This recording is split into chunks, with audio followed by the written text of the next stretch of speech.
ખ્યાતિ હોસ્પિટલ કૌભાંડમાં ચાર્જ ફ્રેમની પ્રક્રિયામાં વિલંબ. કેટલાક આરોપીઓ દ્વારા વકીલ ન રોકાતા કોર્ટે સમય આપ્યો.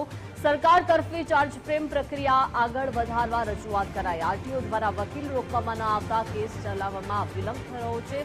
વિશેષ સરકારી વકીલે કોર્ટમાં ઝડપી કેસ ચલાવવા ખાસ રજૂઆત કરી. ખોટા ઓપરેશન બાદ બે નિર્દોષના મોત બાદથી આ કેસ ચાલી રહ્યો છે.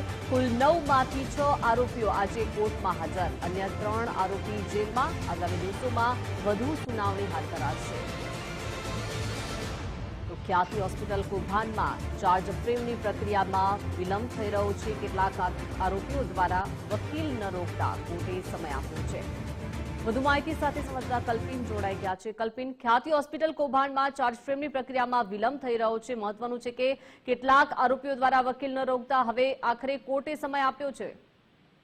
બિલકુલ દીપિકા, છેલ્લા ઘણા સમયથી અને રાજ્યનો સૌથી ચર્ચાસ્પદ કિસ્સો ખ્યાતિ હોસ્પિટલના જે કૌભાંડનો આખો જે મામલો છે તેમાં આજે સંભવતઃ ચાર્જ ફ્રેમ પ્રક્રિયા હાથ ધરવામાં આવનાર હતી, પરંતુ આ ચાર્જ ફ્રેમની પ્રક્રિયામાં વધુ એક વખત વિલંબ થયો છે.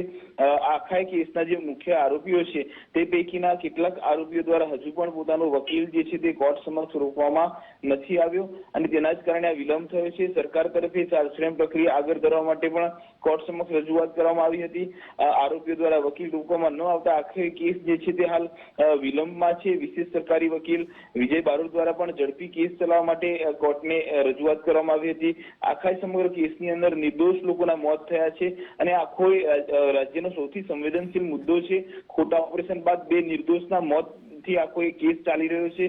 અત્યાર સુધીની દીપિકા વાત કરીએ તો કુલ 9માંથી 6 આરોપીઓ આજે કોર્ટમાં હાજર હતા અને અન્ય 3 આરોપીઓ જેલમાં છે. એટલે આ તમામ બાબતોની વચ્ચે જે આરોપીઓ હાલ જામીન પર છૂટેલા છે તેમાંના કેટલાક આરોપીઓ દ્વારા હજુ વકીલ નથી રોકવામાં આવ્યો અને તેના જ કારણે આ વિલંબ થઈ રહ્યો છે. એટલે કોર્ટે સમય આપ્યો છે. આગામી દિવસોમાં સમગ્ર મુદ્દે સુનાવણી જે છે તે હાથ ધરાશે. જી બિલકુલ. આભાર કલ્પિન, વિગત આપવા બદલ.